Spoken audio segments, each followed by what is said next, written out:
one of the few film recordings that show Adolf Hitler together with his lover on the terrace of the Berghof. Eva Braun was always depicted as a slightly dumb blonde, and Hitler as the detached leader, the inhuman monster who was unable to lead a regular private life. But now we know that this wasn't the case at all. Both had a very close relationship for more than 13 years.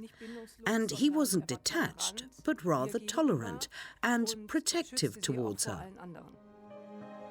Everything that pointed to her existence was supposed to be destroyed after their joint suicide in 1945. But the private recordings of Eva Braun survived and allow insights into a rather strange relationship. He seems like the complete opposite of her. A bit uptight, elderly, tensed up. At first sight, they don't seem to fit together at all. But if you look behind the scenes, you can see that they had a lot of common interests. They both loved movies, the opera and operetta, and what really defined their relationship was their commitment towards each other. Total faith and loyalty. In 1946, several hours of film recordings and dozens of photo albums were discovered at the Austrian home of an SS soldier who failed to destroy the materials. Those images allow a look behind the curtains that wasn't made public to the Germans during the Nazi period. They give the illusion of a harmless, idyllic life. Officially, Hitler's lover was employed at the Berghof as his private secretary. She and her younger sister Gretel were amateur film enthusiasts and documented many private moments for years. Die bunte Filmschau, aufgenommen von Eva Braun. Colourful movie moments recorded by Eva Braun was mainly supposed to entertain Hitler's inner circle. She called this film Pünktchen am Berg. It was presumably recorded in the summer of 1937. 16mm colour film had become available only recently, and the Braun sisters enjoyed spending their time with this unusual toy. Beside Eva Braun sat her friend Marion Schönemann and the wife of Hitler's private secretary, Gerda Bormann. They took turns in taking photos and filming each other. Gretel Braun, on the right, was as enthusiastic about filming as her older sister.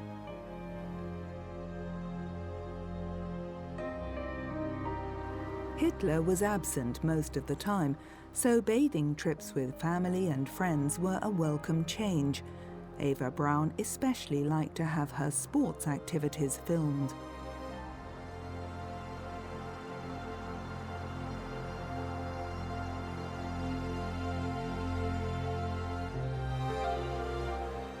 At Lake Starnberg, Eva and Gretel were joined by their mother Franziska and father Friedrich Braun.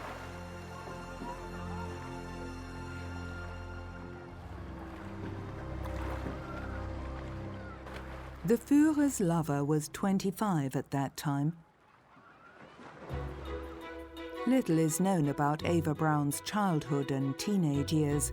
Her photo albums provide an insight into her early life. Eva Anna Paula Braun was born in Munich on February 6, 1912, the second of three daughters to vocational school teacher Friedrich Braun. Her parents' marriage had survived a crisis during the early 20s. Eva grew up in a middle-class environment in Munich, Schwabing. Eva Braun was also the center of attention during a bathing trip to Wörth Lake.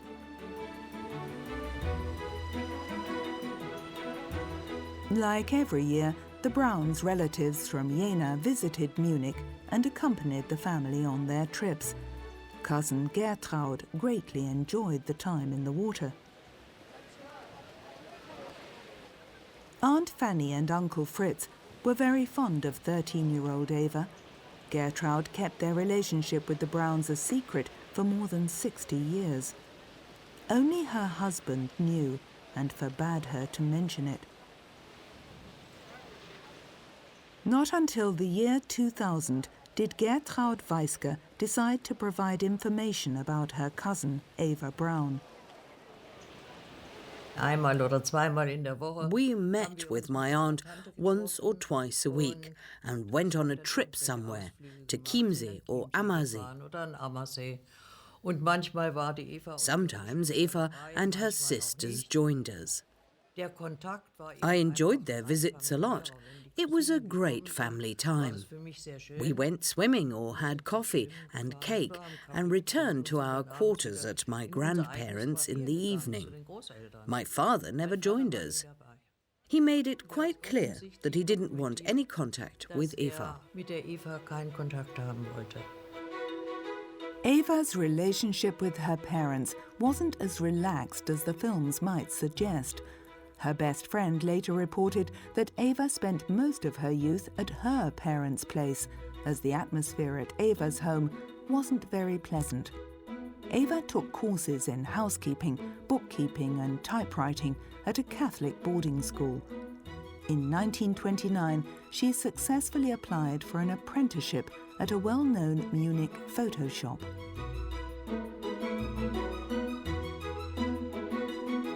Heinrich Hoffmann was the shrewd personal photographer to Adolf Hitler. At one point, he introduced his new worker to him. "This is our brave little Fräulein Eva." Apparently, the two of them met frequently afterwards. Hitler confided to his adjutant, "For love, I keep a girl in Munich." Sie war 17 und war 40. Also war ein schon etwas ältlicher. She was 17 and he was 40 years old. Mädchen offenbar attraktiv This elderly bachelor apparently was smitten by this girl, and she found him impressive, as did many women at the time. Vor allen Dingen auch viele, die zusammen direkt. And so did her boss, Heinrich Hoffmann, whose part in the initiation of this relationship stays rather inconclusive to this day. Die allerdings bis heute unklar bleibt. Eva Braun's private photo albums shed a light on the true story. In 1931, she was allowed to accompany Hitler to Obersalzberg for the first time. There were no photos showing the two of them together. The blonde felt neglected. She wanted him to commit himself to her totally, even turning her father's gun on herself. Als 17-Jährige muss man sie sich vorstellen als relativ. She was a rather joyful and naive 17-year-old, but at the same time she was quite extroverted. Sie hatte doch immer einen Drang, sich auf Fotos. She liked her picture taken and was by no means a shy girl. Their relationship grew closer. Hitler told Heinrich Hoffmann that he realized from the incident that the girl really was in love with him and that he felt the moral obligation to care for her. Eva Braun's family was anything but euphoric about this relationship without a marriage certificate. I was 9 years old when I got wind of it by reading it in the papers. I saw a photo of Eva and Hitler. I think he was on it too. And the caption read, "Eva Braun, a teacher's daughter from Munich, is Hitler's new favorite." I showed it to my mother and she said, "Don't talk about this. It's not true. This is nonsense and I don't want it mentioned again." As Hitler made no attempts to legitimize that relationship, Eva Braun was considered his mistress by her relatives. Photos of that time show her as a fashionable young woman who apparently was more interested in hairstyles and clothing than politics. Her cousin Gertraud recalls, Sie war 12 Jahre älter als ich. This attractive young woman was 12 years my senior, a very attractive woman, and I admired her and her sisters. She was well groomed with her long fingernails, and I enjoyed meeting and spending time with them. Aber mit 10 Jahren, da macht man sich keinen Gedanken darüber, As a 10-year-old, I didn't wonder whether I wanted to become like her and didn't really think about it. We fooled around like young girls do. She was very much into sports, dived from the highest platforms, whereas I only managed the lowest one. Despite the feelings of my other relatives and the difference in age, I idolized her as the athletic young woman she was.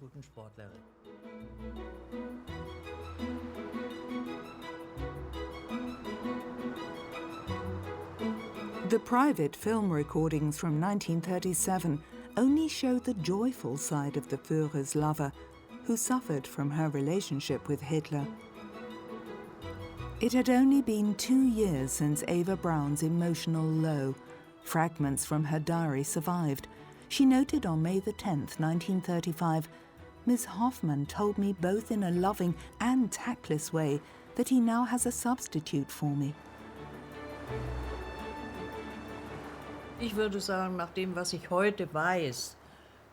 From what I know today, I would say that she was pretty depressive, and she always had to disguise this depression. With sports, with clothing.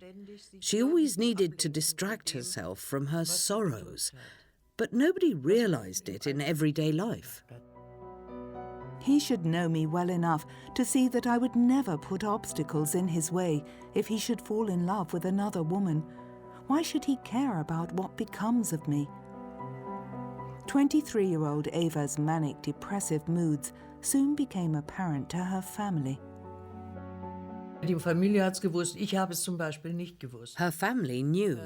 I didn't, but in retrospect, all this changing of clothes was manic behavior. She changed 5 or 6 times a day at the Berghof, where basically nobody was there to see and admire her. She did it just for herself. And she also found it hard to concentrate. She used to ask me, "What are you doing?" And when I started telling her about maths or something, she just replied, "Never mind." She quickly lost focus, deliberately or not. She complained, "Hitler only needs me for certain things." When the dictator was traveling, she didn't hear from him. Eva Braun attempted suicide for a second time on May the 28th, 1935, this time with sleeping pills. She noted, "This time I'll take 35 pills. I want to make absolutely sure. If he'd only call." Der Selbstmordversuch Eva Brauns zeigt, Eva Braun's suicide attempt shows that this relationship at the time had evolved into something deeper. It wasn't superficial anymore, and something had gone wrong. He could have been appalled by it and could have tried to get rid of her. But instead, he saw it as a proof of her total commitment and loyalty, which was exactly what he expected from his disciples. Loyalty until death. And she was ready to give and live it. Eva's parents reproached her constantly and made it impossible for her to remain at their home. Finally, she moved to a house in the elegant district of Bogenhausen, which Heinrich Hoffmann bought by order of the Führer. Hitler's private apartment was close by. Eventually, she was allowed to quit her job at the photo shop. For appearance's sake, her sister Gretel also moved to the small house with a garden.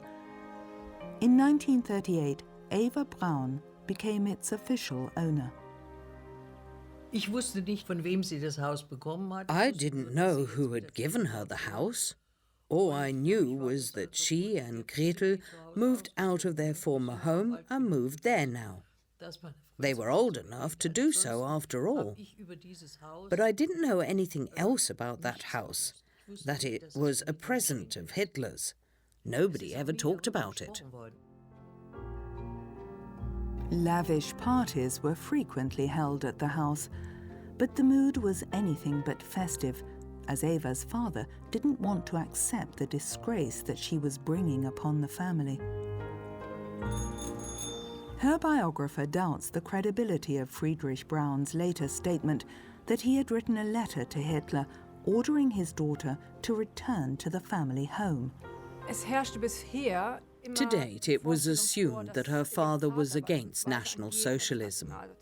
But the questioning he had to go through after 1945 showed that he apparently believed in the Fuhrer until the end. Dass dort sagte, habe bis zuletzt an den Führer geglaubt. Therefore, nobody in the family was in opposition to the regime. Zu diesem System gegeben. Es hat niemanden in dieser Familie gegeben, der sich im Widerstand befunden. Everybody benefited from it, from the mother to the youngest daughter. Von der Mutter bis zur jüngsten Schwester. There was no falling out with the family. On the contrary, Eva's parents were now also welcome guests at Obersalzberg. Like their daughter, they accepted the fact that Hitler wouldn't marry his life partner. Apparently, Franziska Braun convinced her husband that resisting this relationship, especially as it was quite persistent, would be futile. Any daughter can get a husband, but someone like Hitler? That was something different. Eva Braun used uncharacteristic toughness and well-aimed intrigues to drive possible rivals for Hitler's favour away from Obersalzberg. Her position there became undisputed over the years.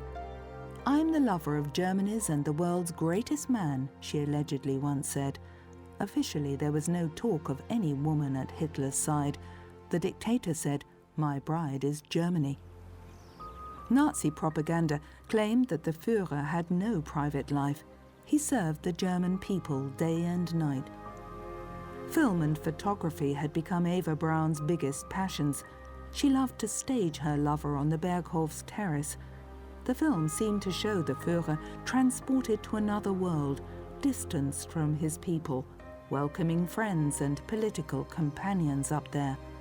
Some of her photo spreads survived uncensored in her private albums, showing Eva Braun's professional work.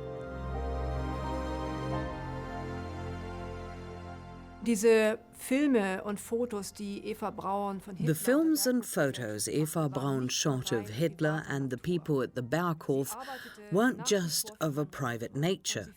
She still worked for Heinrich Hoffmann and also created those works to sell them, and she sometimes got big sums of money for them.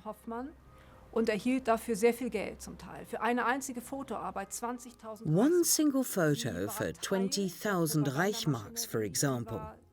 She was part of the propaganda machinery, part of Hoffmann's propaganda department, who staged the Führer's private appearances. She presented him as a caring family man, a child-loving patron. Patron, das passt eigentlich. This doesn't really fit with the perception people used to have of her, that she made those photos only because she dreamt of a family life with Hitler. No, she used those photos for business, and Hitler was well aware of that. It was part of the plan. Among the most welcomed guests at the Berghof were Hitler's favourite architect Albert Speer and Joachim von Ribbentrop, who was appointed foreign minister in 1938. Heinrich Hoffmann and his wife were also often present. Hitler verließ sich im Grunde genommen in der Zusammenstellung dieser Berghof. In regards to the selection of people around him at the Berghof, Hitler mainly relied on Heinrich Hoffmann and Eva Braun. This entourage basically was his emotional foundation. Dort führte eben sein privates Leben. His private life took place in the surrounding of these people, whereas his biological family was kept apart. Die hatten auf dem Berghof seit 1936 überhaupt nichts verloren. From 1936, they never visited the Berghof. He met with them separately. He selected his own replacement family, which consisted of the Speers, the Bormanns, his doctors' families, the Hoffmanns and Eva Braun and her family.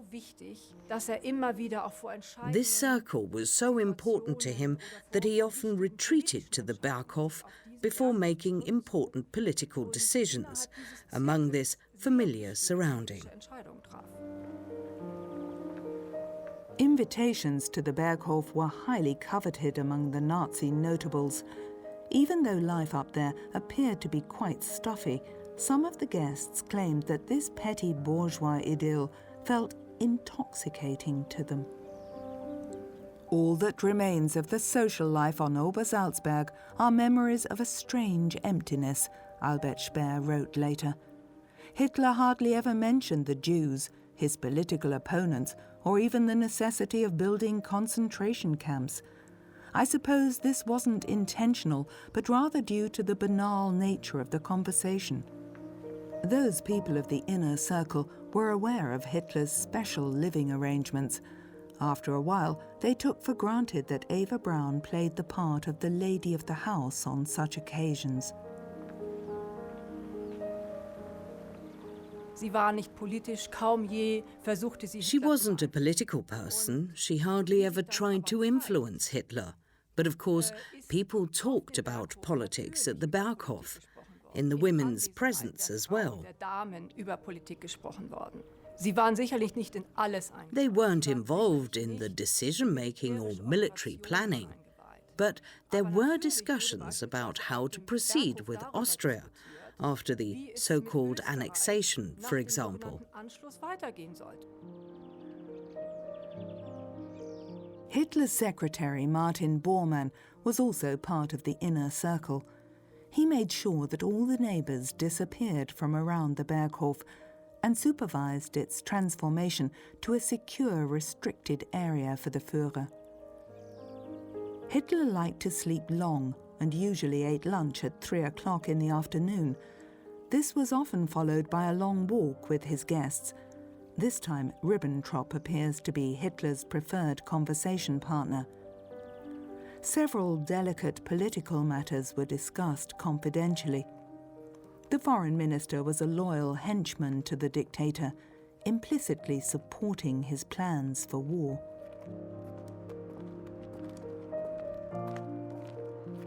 The destination was always the same, the scenic outpost at Mooslaner Kopf. When the weather is good, there's a superb view towards Salzburg from there. Nearby, Bormann had a tea house built for Hitler. Albert Speer later recalled, "At the coffee table, Hitler often liked to lose himself in endless monologues." Eva Braun filmed a talk with National Youth leader Baldur von Schirach from a respectful distance. Albert Speer was one of the most frequent visitors. He moved with his family to a house close to the Berghof in 1938 and was good friends with Eva Braun. He claimed after 1945 that she took advantage of her position, like all other prominent collaborators of Hitler.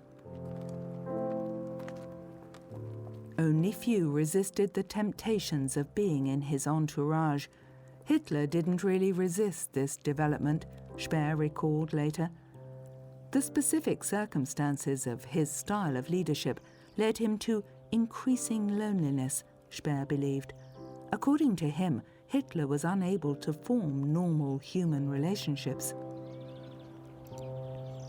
He continued, "In hundreds of talks, he covered topics like fashion, dog breeding, theatre and film, operetta and its stars.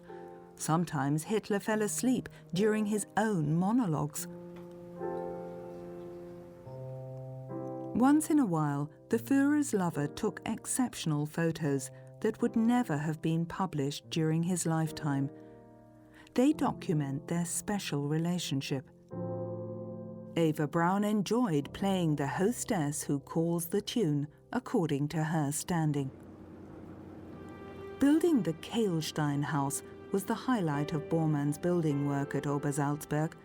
In order that the Führer and his entourage could reach its vantage point at 1,800 meters, a road and an elevator needed to be cut into the mountain's rock.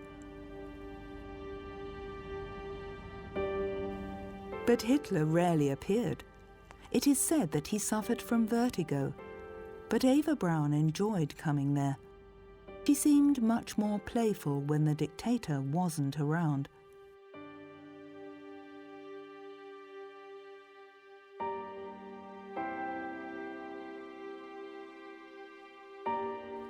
A series of photos shows Hitler and Eva Braun at the Kehlsteinhaus with Magda Goebbels, the propaganda minister's wife, by his side. She had fled to the Berghof with her children and played her part as the betrayed and indignant wife. She complained to the Fuhrer that her husband was having an affair with Czech actress Lida Barova and wanted to establish a ménage à trois. Hitler was enraged and ordered Josef Goebbels to come to the Obersalzberg. It's not clear if these film recordings of Eva Braun show Goebbels' arrival that day or during another visit. The Führer's word of command forced Goebbels to separate from his lover, and Hitler forbade his propaganda minister any further contact with the actress. The marriage with Magda had to be maintained due to reasons of state. Goebbels obeyed the order. This photo of the 1938 New Year party documents the Führer's and Eva Braun's quasi-marital relationship. Hitler, the professed vegetarian, got his own menu, which Eva Braun put into her photo album. The results the dictator got during the traditional lead pouring are not documented. 1939 was the turning point in Hitler's rule.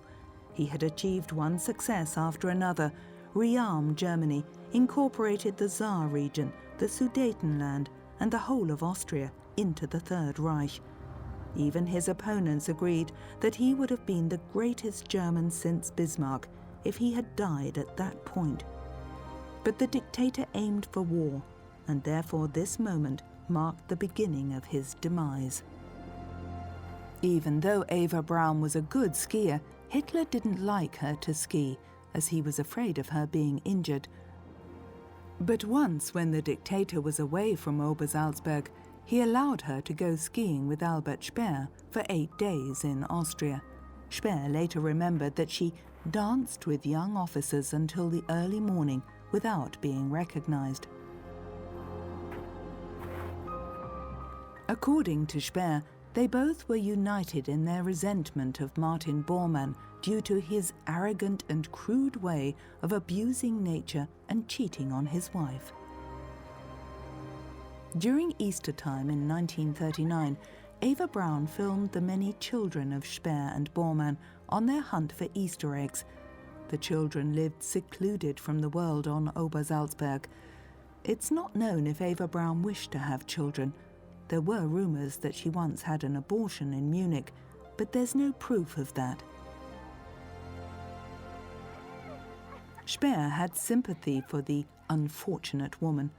According to him, Hitler once said in her presence, "Very intelligent men should choose a primitive and simple-minded wife." And, "Imagine I had a wife who meddled in my affairs. I want peace and quiet in my spare time." Meanwhile, the dictator preferred to rule Nazi Germany from the Berghof.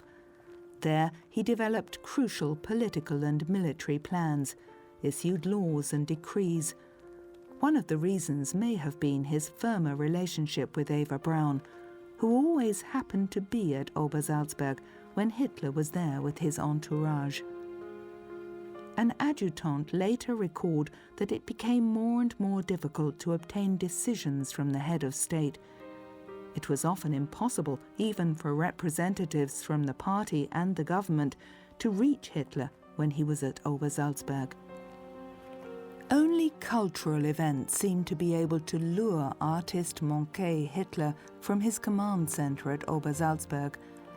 In June 1939, he spontaneously traveled to Vienna to attend the 75th birthday of composer Richard Strauss. On his way back to Berchtesgaden, the Fuhrer visited places where he spent his childhood. Eva Braun filmed his arrival at Fischelham Primary School near Linz.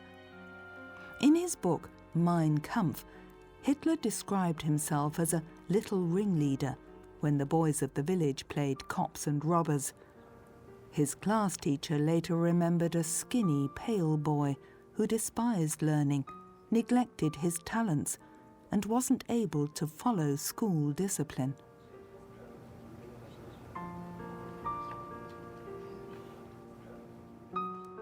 Back at the Berghof, the dictator planned the imminent military campaign against Poland. In the meantime, the Braun family decided to go on an unusual cruise. Mother Franziska was filmed during her visit to a travel agent's, where she booked a trip to Scandinavia for her and her daughters, Eva and Gretel. Friedrich Braun wasn't part of the tour party.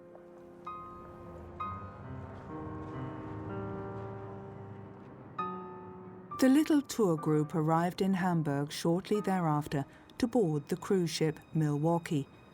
The Brauns, with Eva behind the camera, crossed the harbour on a launch.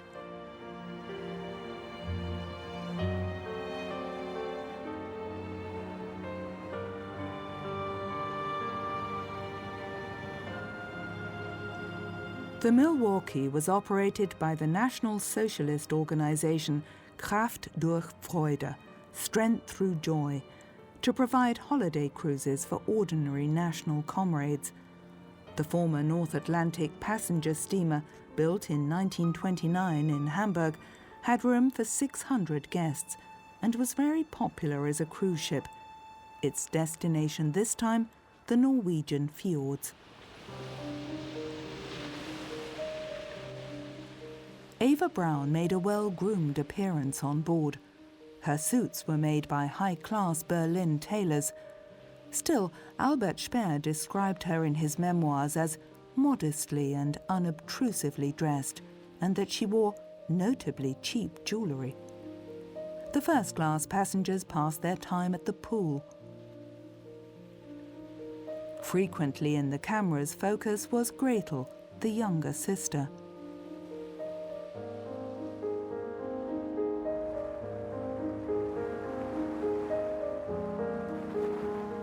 A shore excursion in northern Norway.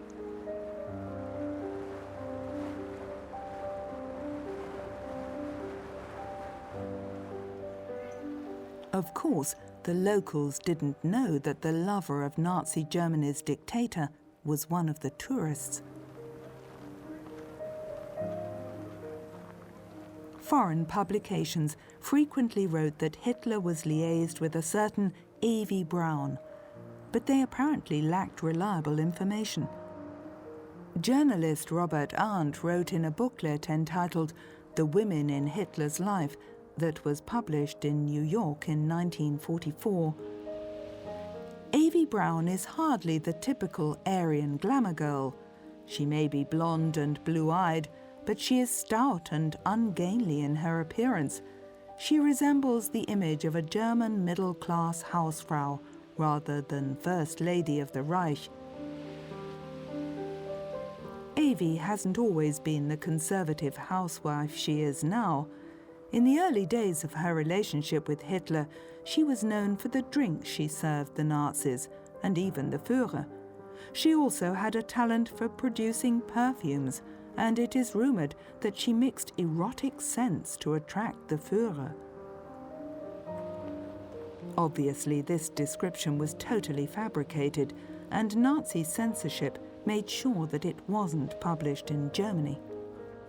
Gretel relaxed at the pool in her fashionable two-piece swimsuit. She simply adapted to the needs of her older sister, acting as companion and chaperone.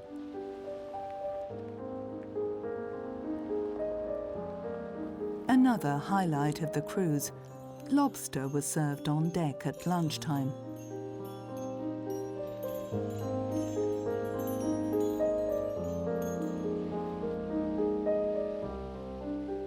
The Brauns wallowed in luxury, while their daughter's partner at home was preparing to plunge Europe into another war. On June the 17th, 1939, Hitler welcomed the special emissary of the Saudi Arabian king for a meeting. During diplomatic meetings, Eva Braun was usually confined to her chambers. She was even ordered to stay in her rooms when important party officials came to the Berghof. Albert Speer believed that Hitler considered her social acceptability to be limited. On such occasions, even the big reception hall was out of bounds for Hitler's lover. When the prominent guests stayed longer, she even had to move to the house of the unpopular Martin Bormann nearby. Sometimes she succeeded in filming scenes like these from a first-floor window. Hitler awaits a visitor on the Berghof stairs. A guard of honor from the SS gets in position.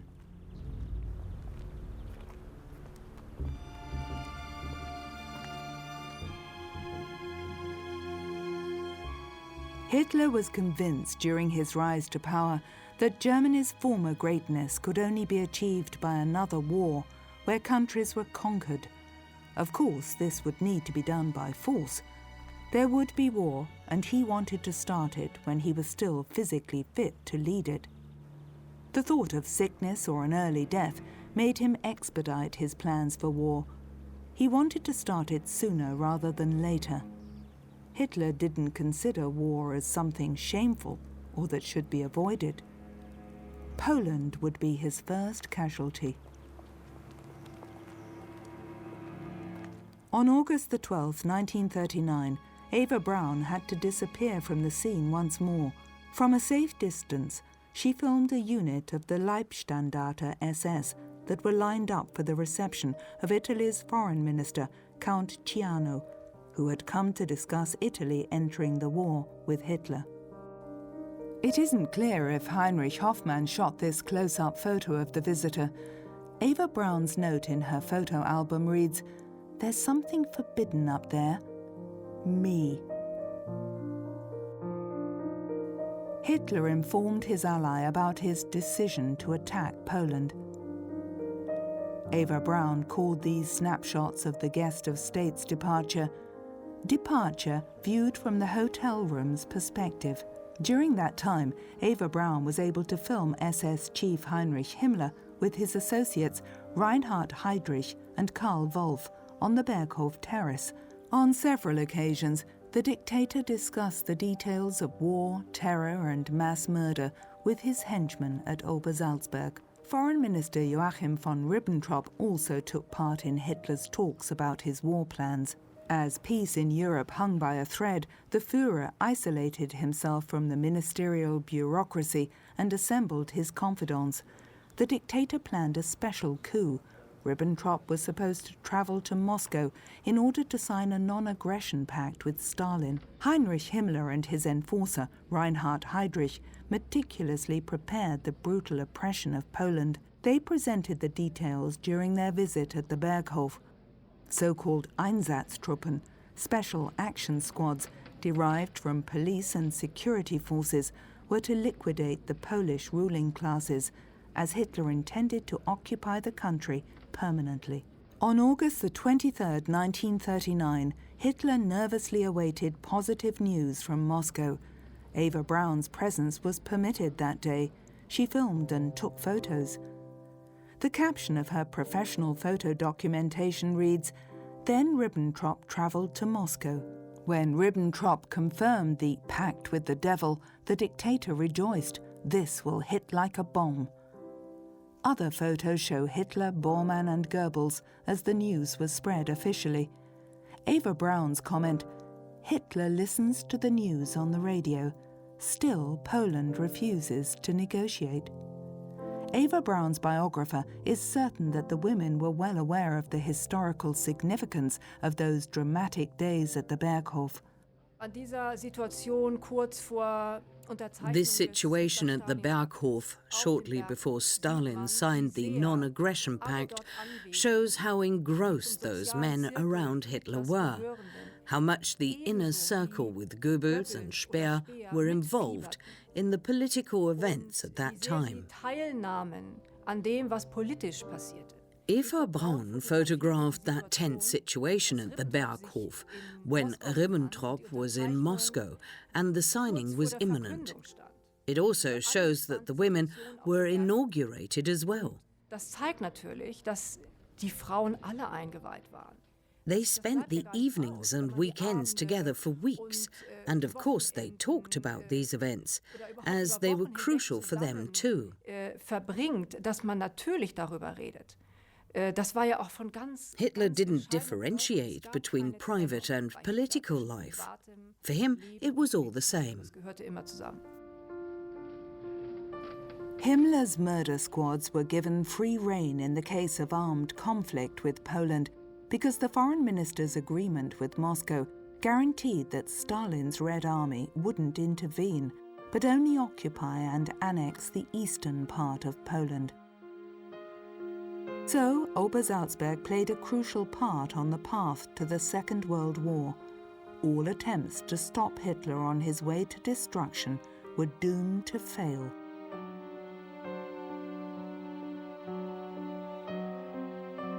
Nine days later, the dictator declared war on Poland.